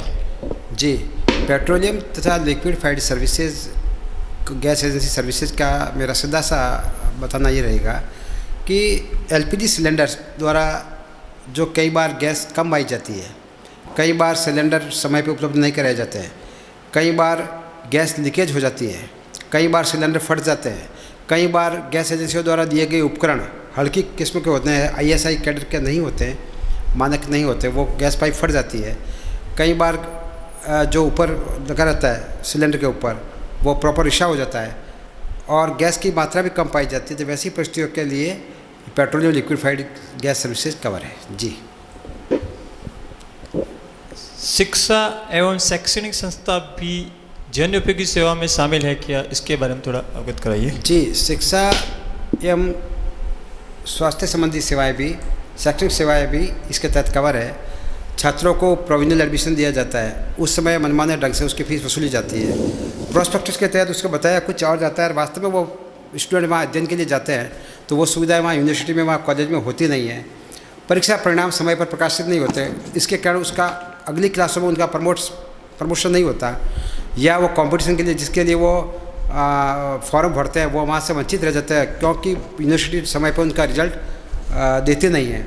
वैसी परिस्थितियों में उनको हानि उठानी पड़ती है तथा सेवा में कमी के कारण स्कूल का प्रोस्पेक्टस या पहले सारी टर्म्स एंड कंडीशन प्रोस्पेक्टस नहीं बताई जाती है और एडमिशन के बाद हिडन चार्ज वसूले जाते हैं बच्चों से, अलग तरह के कई तरह की फीस वसूली जाती है। विद्यार्थियों से कई बार पर्टिकुलर स्कूल की, ये आपने देखा होगा कि ड्रेसेज, टाई, बैग, बुक्स वगैरह पर्टिकुलर स्कूल से ही खरीदनी पड़ती है। कई बार ये भी देखा होगा कि पर्टिकुलर दुकान का ही बताया जाता है कि पर्टिकुलर दुकान पे परचेज की जाए। वो सेवाएं भी स्थायी लोन के तहत कवर है।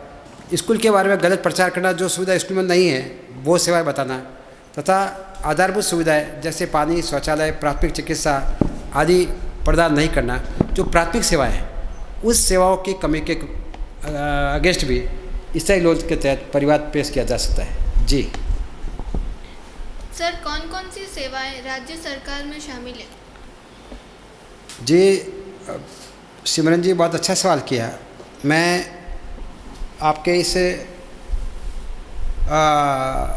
मंच से बताना चाहूँगा कि राजस्थान सरकार तथा केंद्र सरकार की जो अलग अलग सेवाओं को बताया गया है, पहले मैं बताना चाहूँगा कि बैंकिंग सेवाएं, वित्तीय सेवाएं, आवासीय सेवाएं तथा पेट्रोलियम लिक्विडफाइड सेवाएं, ये तीनों सेवाएं राज्य सरकार में शामिल हैं। और शिक्षा एवं शैक्षणिक संस्थान व हाउसिंग व रियल एस्टेट की सेवाएं केंद्र सरकार के तहत कवर है। जी कौन कौन सी सेवाएं केंद्रीय सरकार में शामिल है? वो मैंने रिसेंट बता दिया कि शिक्षा शैक्षणिक जो कोचिंग संस्थान है वो केंद्रीय सरकार द्वारा गवर्न है तथा हाउसिंग व रियल एस्टेट की सेवाएं केंद्रीय सरकार के तहत कवर है। जी सर, ये स्थायी लोक अदालत का क्षेत्राधिकार विधिक सेवा प्राधिकरण अधिनियम 1987 की धारा 22B में क्या है? जी स्थायी लोक अदालत के तहत जो परिवाद दर्ज किया जाता है, जो परिवादी का ग्रीवेंसेस होती है, हाँ। वो 1 रुपये से लेकर 1 करोड़ तक की किसी प्रकार की इन जन उपयोगी सेवाओं से उसको नुकसान कारित होता है तो उसके विभाग के विरुद्ध उस सेवाओं में हुई त्रुटि के लिए स्थायी लोक अदालत में 1 करोड़ तक का आर्थिक क्षेत्राधिकार के रूप में मुआवजा मांगने का परिवादी हकदार रहेगा या उस विभाग से हुई हानि के लिए परिवादी 1 करोड़ तक का दावा प्रस्तुत कर सकता है और स्थायी लोक अदालत 1 करोड़ तक का मुआवजा दे सकती है। अरे वाह, ये तो बहुत अच्छा है। जी स्थायी लोक अदालत में एक अध्यक्ष एवं 2 सदस्य होते हैं। क्या अध्यक्ष मामले में निर्णय ले सकता है जबकि अन्य 2 सदस्य अध्यक्ष से सहमत नहीं हो? जी 2 सदस्य यदि सहमत नहीं हो, हाँ जी, तो अकेला अध्यक्ष निर्णय नहीं ले सकता, जबकि अध्यक्ष और 1 सदस्य चाहे तो निर्णय ले सकते हैं। जी अगर अध्यक्ष स्थायी लोक अदालत अनुपस्थित हैं या पद रिक्त हैं तो क्या सदस्य मामले में निर्णय ले सकते हैं? जी अध्यक्ष अनुपस्थित है और किसी कारण से पोस्टिंग नहीं हुई है, ऐसी परिस्थिति भी देखने को मिलती है। वैसी परिस्थितियों में 2 सदस्य परमानेंट लोक अदालत के तहत अपना निर्णय दे सकते हैं। जी अच्छा, स्थायी लोक अदालत का कार्य समय क्या है? जी बहुत अच्छा सवाल किया। 9:30 से शाम 6 बजे तक प्रतिदिन कार्य दिवस रहेगा। शनिवार और रविवार या जो राजकीय सेवाएं, राजकीय अवकाश है, उनको छोड़ के शेष कार्य दिवस यथावत रहेगा। जी एडवोकेट सर, क्या कोई पक्षकार स्थायी लोक अदालत में अपनी विवाद का कोई परिवाद दायर करता है तो क्या कोई अन्य पक्षकार सक्षम सिविल न्यायालय में मुकदमा दायर कर सकता है? जी नहीं, एक बार परमानेंट लोक अदालत के तहत परिवाद प्रस्तुत किया जाता है तो दूसरा पक्षकार अन्य सिविल न्यायालय में या सेक्शन न्यायालय में परिवाद दायर नहीं कर सकता। जी सर, स्थायी लोक अदालत की प्रक्रिया क्या है? जी राजपुरोहित जी, बहुत अच्छा सवाल किया। परमानेंट लोक अदालत जो विधिक सेवा प्राधिकरण की धारा 22C/3 एवं 22D के तहत इस स्थायी लोक अदालत की तमाम प्रक्रिया वर्णित है। प्रथम दृष्टया स्थायी लोक अदालत के तहत जो परिवाद दर्ज किया जाता है उस परिवाद के समन प्रतिवादी को जारी किए जाते हैं। प्रतिवादी को तामील के बाद प्रतिवादी से उस परिवाद से संबंध में आपसी सलाह, आपसी समझाइश, आपसी सेटलमेंट के जरिए मुकदमा दर्ज होने से पहले प्री लिटिगेशन के आधार पर मामले को निस्तारण करने की कोशिश की जाती है, और यदि दोनों पक्षकारों की आपसी सहमति से समझाइश से प्री लिटिगेशन के आधार पर समझाइश हो जाती है तो वैसी परिस्थितियों में स्थायी लोक अदालत अपना निर्णय दोनों पक्षकारों के उस आपसी समझाइश के आवेदन पर हस्ताक्षर करवाकर निर्णय पारित करेगा तथा वो निर्णय से दोनों पक्षकार बाध्य रहेंगे और उसकी पालना सिविल न्यायालय को करनी होगी।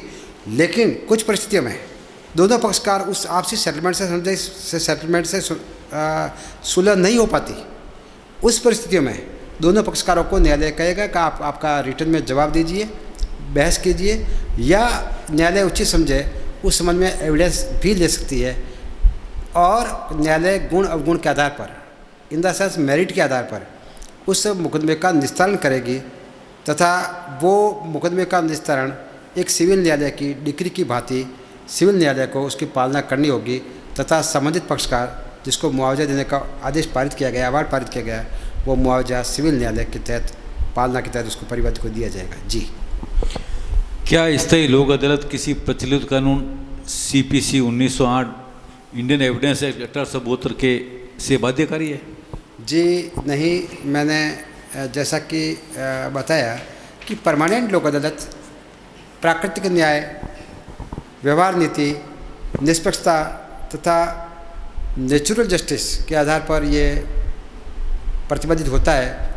स्थायी लोक अदालत में भारतीय साक्ष्य अधिनियम तथा सिविल प्रक्रिया संहिता के प्रावधान मानने के लिए बाध्य नहीं है। जी, क्या स्थायी लोक अदालत के आर्डर डिक्री के विरुद्ध अपील हो सकती है? जी, स्थायी लोक अदालत के ऑर्डर के विरुद्ध में रिवीजन या अपील नहीं होती, मात्र विधिक बिंदु की भूल रहती है। उस कंडीशन में हाईकोर्ट में 226 से 227 अनुच्छेद के तहत रिट पिटीशन पेश की जा सकती है, न कि अपील या रिवीजन। सर, क्या स्थायी लोक अदालत द्वारा जारी अवार्ड डिक्री या डीम्ड डिक्री है? जी, धारा 22E(2) के तहत स्थायी लोक अदालत के तहत पारित आदेश की पालना डीम्ड टू डिक्री है, जैसे सिविल न्यायालय का ही वो कार्य क्षेत्र हो, उस आधार पर। जी सर, जैसे कोई फ्लैट लेने जाता है, जी, फ्लैट लेने जाता है, लिखता है 6.5 लाख रुपए में फ्लैट मिलेगा, 7.5 लाख रुपए में फ्लैट मिलेगा। जी, तो फ्लैट लेने जाता है, जब उसको कहा जाता है कि आपको 18 महीने में एग्रीमेंट मिलेगा। जी, ठीक है, 18 महीने में एग्रीमेंट मिलेगा, तो इंस्टॉलमेंट उसको पहले ही बैंक से मिल जाती है, तो 18 महीने का वो इंटरेस्ट भरना पड़ता है उसको। जी, जी, वो पूरी डिक्लेरेशन नहीं बताते।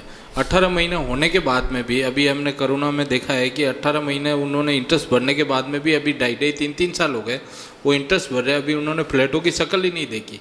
जी, जी, बहुत तो उम्दा उसके सवाल लिए किया। क्या जी, समाधान जी, है? जी, मैंने कमल जी बताया कि यदि पूरा पैसा भरने के बाद भी बिल्डिंग बनाने वाले बिल्डर्स ने या फ्लैट बनाने वाले ने या प्लॉट काटने वाले कॉर्गेनाइजर ने उस बिल्डिंग का भौतिक रूप से कब्जा नहीं दिया है, तो परमानेंट लोक अदालत के तहत परिवाद पेश किया जा सकता है। जी, पूरा नहीं, उन्होंने ये कह रहे हैं साहब कि जी, इनका कहने का मतलब यह है कि उन्होंने कुछ इंस्टॉलमेंट भरनी शुरू पार्टली कर दिया तो भी उनको नियमानुसार कब्जा देना पड़ेगा। जी,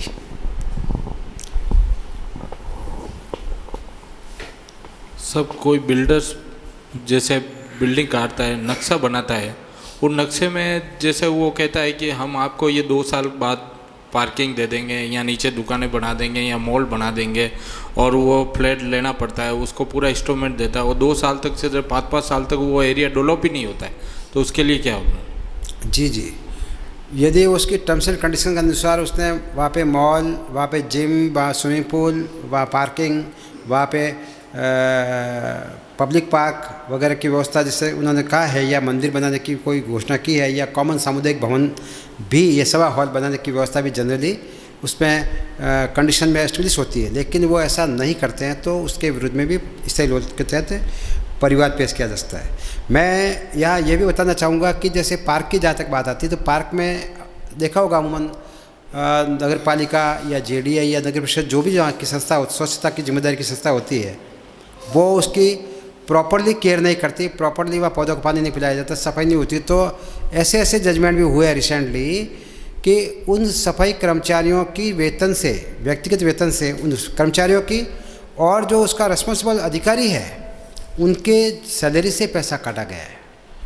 ये परमानेंट लोक अदालत की ऐसे जजमेंट दिए गए। जी सब जब फ्लैट लेने जाते हैं तो वो कहते हैं कि जो बाहर बैंकों का डिस्प्ले लगा हुआ होता है उसमें सब प्राइवेट बैंक होते हैं। हम कहते हैं कि हमारी बैंक से करवाएंगे, तो हम उनको कागज़ पेश करते तो क्या कि आपके ये कागज़ की कमी है, आज के ये कागज़ की कमी है, और हम कहते हैं कि हम आपकी बैंकों से कराएंगे तो ठीक है, जो भी कागज़ होगा चलेंगे। तो ऐसा क्यों सर? जी कमल जी, अपना अंदाज चैनल के माध्यम से बताना चाहूँगा कि आरटीआई कानून जो बना है उसको सहायता करते हुए, उसको अपने साथ में लेते हुए यदि अपन इस केस को लड़े तो ज़्यादा फ्रूटफुल रिजल्ट रहेंगे, ओरिएंटल रिजल्ट रहेंगे। जैसा मैं बताना चाहूँगा कि आरटीआई के तहत ये जो कमल जी ने प्रश्न किया, वो यदि बैंक ये कहती है कि पर्टिकुलर बैंक से ही लोन लेना है, पर्टिकुलर फाइनेंस संस्था से ही लोन लेना, जो उनका बार पैनल लिखा हुआ है, तो उसके तहत सूचना अधिकार के तहत अपन मांग सकते हैं कि एक फ्लैट या बिल्डिंग बुक कराने के लिए आवश्यक आपकी टर्म्स एंड कंडीशन क्या थी और आपने पूर्व में किन किन कंज्यूमरों को किस किस बेस पर आपने फ्लैट आवंटित किए गए, उस सूचना अधिकार के तहत अपन को जब सूचना मिल जाती है तो अपन उसमें पाएंगे कि कई बैंक हैं जो बाहर बता रहे लिस्टेड थी, वो उनसे हटकर भी है तो भी उन्होंने फ्लैट आवंटित किया है, तो आपको भी वो फ्लैट आवंटित करना पड़ेगा। इवन कि लोन के बारे में बता दूं कि लोन जैसे किसी नेशनल बैंक से लोन लेना है, होता ही है साहब कि कमल जी ने बताया वैसा ही बात है कि वो पर्टिकुलर बैंक से लोन चाहते थे कंज्यूमर, और जो बिल्डर्स है उसका किसी बैंक अलग से टाई अप है। वैसी कंडीशन में जानबूझ के बैंक वाले उस पर रोड़ा अटकाते हैं कि आपके ये फॉर्मेलिटीज़ कम है, तो उसमें भी बैंक से भी आप सूचना अधिकार के तहत सूचना मांग सकते हैं कि एक लोनी को लोन लेते वक्त कौन कौन से डॉक्यूमेंट के रिकमेंड होना है। उसके आधार पर आप कह सकते हैं कि मेरी इस लोन की प्रक्रिया में सारे डॉक्यूमेंट्स की फुलफिल की गई थी, उसके बाद भी आपने लोन नहीं दिया, तो सूचना अधिकार के तहत मिली हुई सूचना के आधार पर आप स्थायी लोन के तहत परिवाद पेश किया जा सकता है। जी सब जब बिल्डर्स लेने जाते हैं बड़े बड़े बैनर लगाते हैं 7.5 लाख रुपए का ये फ्लैट मिल रहा है 1 2 20, तो जाते ही कहते सबसे लास्ट वाला ऊपर वो आपको 7.5 लाख का, सेकंड फ्लोर 8.5, नीचे हो 9.5, तो वो पूरे टर्म्स कंडीशन क्यों नहीं लिखते नीचे? जी टर्म्स एंड कंडीशन किसी भी एग्रीमेंट में बड़े बड़े अक्षरों में सरल भाषा में बिना किसी टेक्निकलिटी के दर्शाए जाने आवश्यक है। कोई भी कंडीशन, कोई भी टर्म्स एंड कंडीशन किसी भी पक्षकार से होता है तो उसके लिए दोनों पक्षकार बाध्य है कि वो सारी टर्म्स एंड कंडीशन स्पष्ट और सरल भाषा में, इन द सेंस हिंदी भाषा में, जिस भाषा में वो समझता है कंज्यूमर, वो लिखित में देना आवश्यक है। और उन एग्रीमेंट पर दोनों पक्षकार के हस्ताक्षर होंगे, उसके बाद भी दोनों के एग्रीमेंट माना जाएगा और उस आधार पे ही वो आगे की जो प्रोसीडिंग है या बुकिंग है वो की जाएगी। और किसी परिस्थितियों में बुकिंग करवाने के बावजूद भी कंज्यूमर के साथ में प्रॉपर बिहेव नहीं होता है या उसके साथ में मिस बिहेव होता है और सिर्फ उसको परेशान और हैरेस करने के नियत से कोई अलग से कंडीशन थोपी जाती है, तो वो इसके लिए स्थायी लोक अदालत में दावा कर सकते हैं। जी सर, जैसे पाली में फ्लैट है तो पाली में फ्लैट लेने जाते हैं तो वो टर्म्स कंडीशन बता दो, जब शिकायत दर्ज करनी होती है तो वो कहते हैं आप हेड ऑफिस में जाओ, हमारा यहाँ हेड ऑफिस नहीं है, वहाँ हेड ऑफिस है। तो जब आप टर्म्स कंडीशन यहाँ बता रहे हो, फ्लैट हमने यहाँ बुक किया, तो हेड ऑफिस में आपको शिकायत कैसे करें, तो यहाँ क्यों नहीं? जी जहाँ पे आपका बिल्डर्स का और आपका जहाँ टाई अप हुआ है, जहाँ एग्रीमेंट टाइप हुआ है, तो क्षेत्राधिकार वही का रहेगा जैसे पाली में हुआ है, दोनों का एग्रीमेंट में साइन पाली रहेगा। उनका ये कहना कि हमारा मुख्यालय नोएडा में है या दिल्ली में, वो लागू नहीं होगा। और ऐसी यदि कंडीशन में थोपते हैं तो परमानेंट लोक अदालत के तहत वो आप दावा कर सकते हैं। जी नमस्कार, धन्यवाद। नमस्कार, मैं सिमरन आप सभी का अभिवादन करती हूँ। आज स्थायी लोक अदालत में आने वाली जन उपयोगी सेवाओं की विस्तार से जानकारी प्रश्नोत्तरी के रूप में दी जाएगी।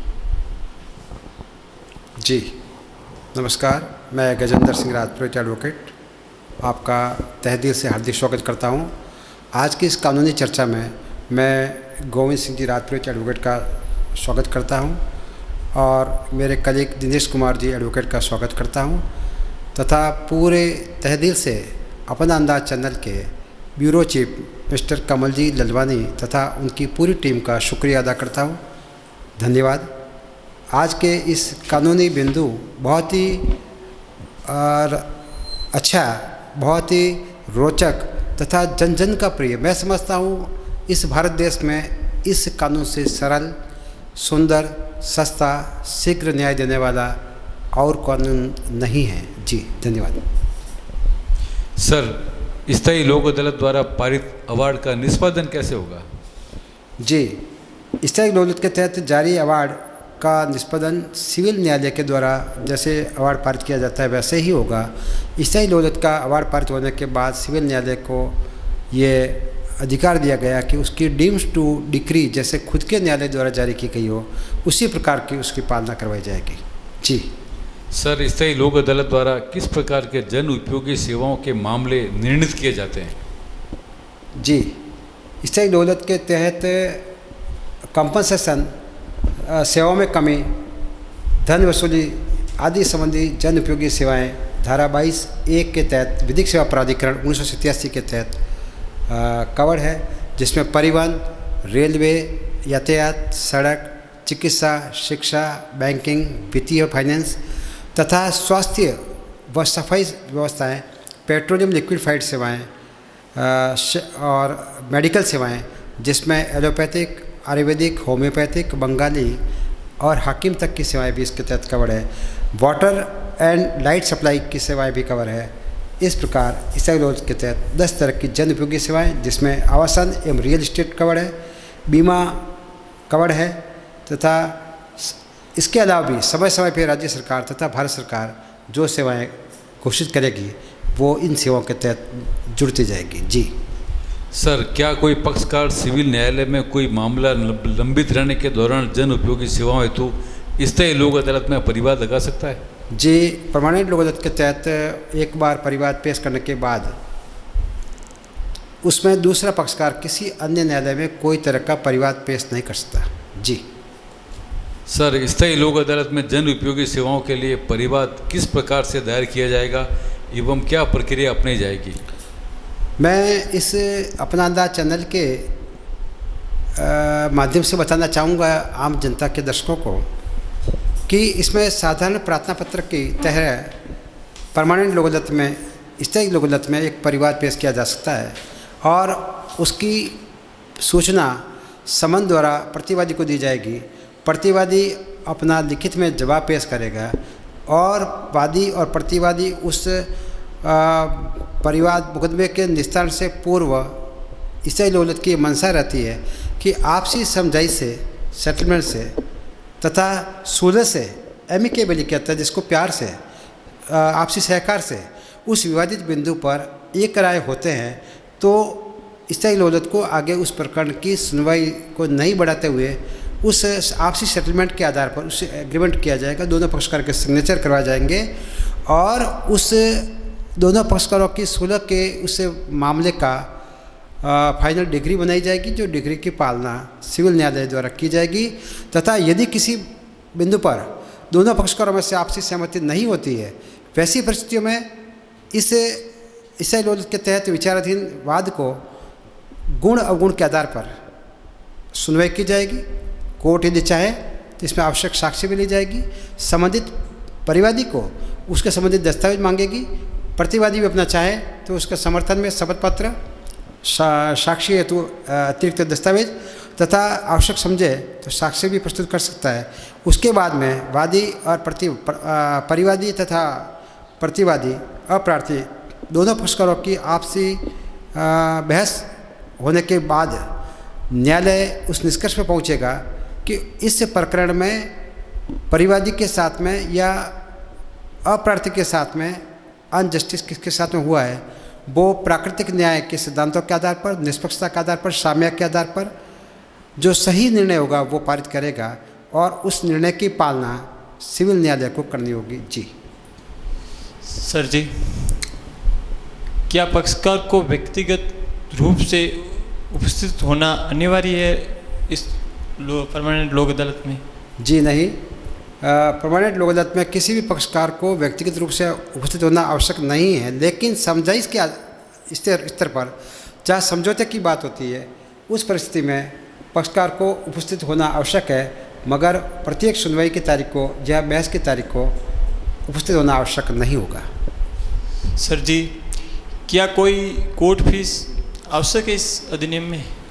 परमानेंट लोक अदालत के तहत प्रस्तुत किए जाने वाले परिवादों में किसी तरह की न्यायालय शुल्क नहीं लगती, बिल्कुल न्याय शुल्क से मुक्त भारत का ऐसा एक मैकेनिज्म है, ऐसा प्लेटफॉर्म है जिससे गांव की गरीब जनता, वीकर सेक्शन भी इस न्यायालय में, इस पब्लिक न्यायालय में, इस लोक अदालत में, इस परमानेंट लोक अदालत के तहत परिवाद पेश करके निःशुल्क, सस्ता, शीघ्र, तत्परता से न्याय प्राप्त कर सकता है। जी सर जी, क्या पक्षकार अन्य न्यायालय में सत्राधिकार के तहत उसी मामले में विनती कर सकता है? नहीं, स्थायी लोक अदालत में एक बार परिवाद प्रस्तुत करने के बाद में वह पक्षकार या दोनों पक्षकार किसी अन्य न्यायालय में उसी विषय वाद बिंदु पर अलग से परिवाद प्रस्तुत नहीं कर सकते। जी स्थायी लोक अदालत में जन उपयोगी सेवाओं के संबंध में परिवाद के निस्तारण हेतु कोई समय सीमा तय की गई क्या? जी, स्थायी लोक अदालत के तहत परिवाद प्रस्तुत करने में परिवाद दर्ज होने से 60 दिन के भीतर उस स्थायी लोक अदालत के तहत परिवाद का निस्तारण किया जाएगा। जी, क्या स्थायी लोक अदालत द्वारा पारित अवार्ड फाइनल या अपील योग्य है क्या? जी, स्थायी लोक अदालत के तहत होने वाले निर्णय अंतिम रूप से फाइनल माने जाएंगे, जिसकी अपील या रिवीजन भारत के किसी न्यायालय में नहीं की जाएगी। हाँ, ये बात ज़रूर है कि स्थायी लोक अदालत के तहत किए गए निर्णय यदि किसी विधिक बिंदु की भूल के कारण हुए या किसी लीगल टेक्निकलिटी रही है, उस आधार पे माननीय राजस्थान उच्च न्यायालय में अनुच्छेद, भारतीय संविधान के अनुच्छेद 226 व 227 के तहत रिट की जा सकती है, और उस रिट को दर्ज करने से पूर्व उच्च न्यायालय को भी ये देखना आवश्यक होगा कि कहीं ये प्रतिवादी या कहीं ये अपराधी इस परिवाद को लिंगर ऑन करने के लिए तो न्यायालय में नहीं आया है। इसलिए यदि कई बार ऐसा देखने में आया है कि उच्च न्यायालय ने 50% पैसा मुआवजे का जमा कराने का आदेश भी पारित किया है। इस प्रकार धारा 22E के तहत विधिक सेवा प्राधिकरण 1987 के तहत मूल परिवाद आवेदन एवं निष्पादन प्रक्रिया धारा 22E(4) के तहत विधिक सेवा प्राधिकरण के तहत संपन्न होती है। जी धन्यवाद। सर, जैसे स्थायी लोक अदालत में है, जैसे कोई बिजली की घटना हो जाए या कोई पानी की घटना हो जाए, तो उसमें एक ही आदमी मुकदमा दर्ज कर सकता है कि उसको कम से कम 7 जने या 8 जने की फिर लेके उसको मुकदमा दर्ज कराना पड़ेगा? जी जी, क्योंकि ये पूरी एक की तो प्रॉब्लम है नहीं, पूरी गली की प्रॉब्लम है, तो उसके लिए क्या करना पड़ेगा? स्थायी लोक अदालत के लिए किसी व्यक्तियों के समूह की आवश्यकता नहीं है। एक व्यक्ति भी किसी भी जन उपयोगी सेवाओं से संबंधित, जैसे वो पानी सप्लाई है, लाइट सप्लाई है, बीमा है, बैंकिंग है, स्वास्थ्य, किसी भी 10 तरह की जन उपयोगी सेवाएं हैं, उससे आहत किसी भी गांव का एक व्यक्ति भी अकेला भी शिकायत दर्ज करा सकता है, न कि समूह। जी सर, जैसे आपने अभी पानी की सुविधा बताई, पानी जब वाटर बॉक्स कहती है कि हमारे पास 6 महीने का पानी पड़ा है और उसके बाद में पानी 3 महीने में ये कह देती है ख़त्म है, जबकि पानी सीवरेज में जाता रहता है, अपन रोड को उसको खुला कंप्रेसर लेके खुला वो बहता रहता है पानी, और घरों में पानी नहीं आता है।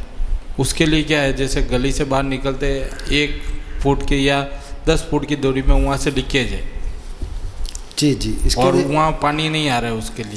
उसके लिए वाटर वर्क्स की जिम्मेवारी है, और वाटर वर्क्स उसकी जो पानी की लाइन लीकेज हो रही है या फिजूल पानी बह रहा है उसको ठीक से रिपेयर करावें, वाटर वर्क्स की ड्यूटी है।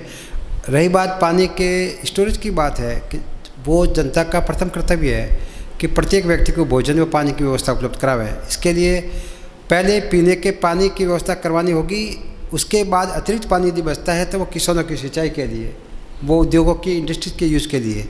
जैसे कि रिसेंटली आपने देखा होगा कमल जी भाई साहब कि जवाई पुनः भरण का ये चल रहा है, उस जवाई बांध के पानी के पीने की व्यवस्था को लेके किसानों का काफ़ी समय तक आंदोलन चला था, जिसमें किसानों ने कहा था कि हमको पीने के पानी की सप्लाई को रोककर पहले किसानों को खेती के लिए पानी दिया जावे और किसानों ने अपना पूरी ताकत से जन रैलियाँ निकाली थी, विरोध किया था। सरकार भी एक बार रुक सी गई थी इस विचार बिंदु पर, लेकिन अंतोगत्वा ये तय किया गया कि जनता को पीने के पानी की व्यवस्था प्रथम दृष्टया करवाई जाए और उस समय यदि कोई जनता का व्यक्ति परमानेंट लोक अदालत के तहत या स्थायी लोक अदालत के तहत परिवार पेश करता तो ये समस्या भी इतना आंदोलन और जन आंदोलन करने की भी आवश्यकता नहीं थी और स्थायी लोक अदालत उसका 2 महीने में सेटलमेंट कर सकती थी। जी सर, जैसे होता है कि कोई भी पानी यहाँ होता है या लाइट होती है, उसके बारे में सब सुनवाई करने जाते हैं, तो जैसे कभी LNT वालों को ठेका दिया गया है जी, LNT वालों को ठेका देने से रोड से गए और फ्रैक्चर हो जाता है जी, तो नगर परिषद LNT वालों के ऊपर उपभोक्ता का केस लगाएगी या LNT क्या नगर परिषद के ऊपर लगाएगी उपभोक्ता का केस? फ्रैक्चर किसका हुआ, किसके बता रहा जैसे अभी रोड पे गए, हाँ, अभी हाँ। LNT का काम चल रहा है, जी जी, ठीक है, अब वो जाते जहाँ खड्डे खुड्डे हुए, आप जिसको फ्रैक्चर हुआ है, जिस व्यक्ति के सड़क टूटने के कारण गिरा है या एक्सीडेंट हुआ है, तो वो रूडीप वाले जिनको कॉन्ट्रैक्ट दिया गया है उनके ऊपर परिवाद पेश करेंगे कि रूडीप की ये ड्यूटी थी कि जहाँ रोड खोदे गए हैं, जहाँ सीवरेज बनाई गई है, उसमें किसी प्रकार का सड़क रास्ता टूटा है या जाम हुआ है या कहीं हॉल है तो उसमें कोई व्यक्ति नहीं गिरे, कोई पशु नहीं गिरे, किसी को जनहानि नहीं हो, उसके लिए रूडीप वाले उसको एज इट जैसे रोड पहले था वैसी परिस्थिति में करके नगर परिषद को सुपुर्द करेगा। इन बिटवीन किसी व्यक्ति के ऐसा हादसा हो जाता है तो उसके लिए रूडीप जिम्मेवार है। जी, मैं जहाँ तक समझता हूँ परमानेंट लोक अदालत, स्थायी लोक अदालत का आज विस्तार से चर्चा की गई। मैं इस पूरी चर्चा का कंक्लूजन जो सारांश है एक ही वक्तव्य के रूप में कहना चाहूँगा आम दर्शकों से, जनता से, कि परमानेंट लोक अदालत, स्थायी लोक अदालत भारत में एक ऐसा अदालत की व्यवस्था की गई है जिसमें कानूनी टेक्निकलिटी को दूर रखते हुए प्राकृतिक न्याय, साम्य, निष्पक्षता तथा शीघ्र, सरल व सस्ता, बिना न्याय शुल्क के, बिना किसी अपील या रिवीजन के स्थायी लोक अदालत का निर्णय अंतिम निर्णय होगा और उसकी पालना सिविल न्यायालय को करनी पड़ेगी, जैसे उस सिविल न्यायालय ने खुद ने डिग्री जारी की गई हो, डीम्स टू डिग्री की तरह। इस प्रकार एक आम जनता, एक गांव के नागरिक, प्रत्येक ढाणी के नागरिक, प्रत्येक स्टूडेंट, गृहिणी, हाउसवाइफ जिसने इस सरकार की सेवाओं से किसी प्रकार को यूज करते वक्त किसी प्रकार की हानि होती है तो उसके लिए संबंधित विभाग जिम्मेवार है तथा जो सेवाएं से आहत हुए हैं उसके लिए मुआवजा, धन वसूली या क्लेम के लिए परमानेंट लोक अदालत में तहत परिवाद पेश कर सकते हैं और उसका निस्तारण परिवाद दर्ज होने के 60 दिन के भीतर निस्तारण किया जाता है। धन्यवाद।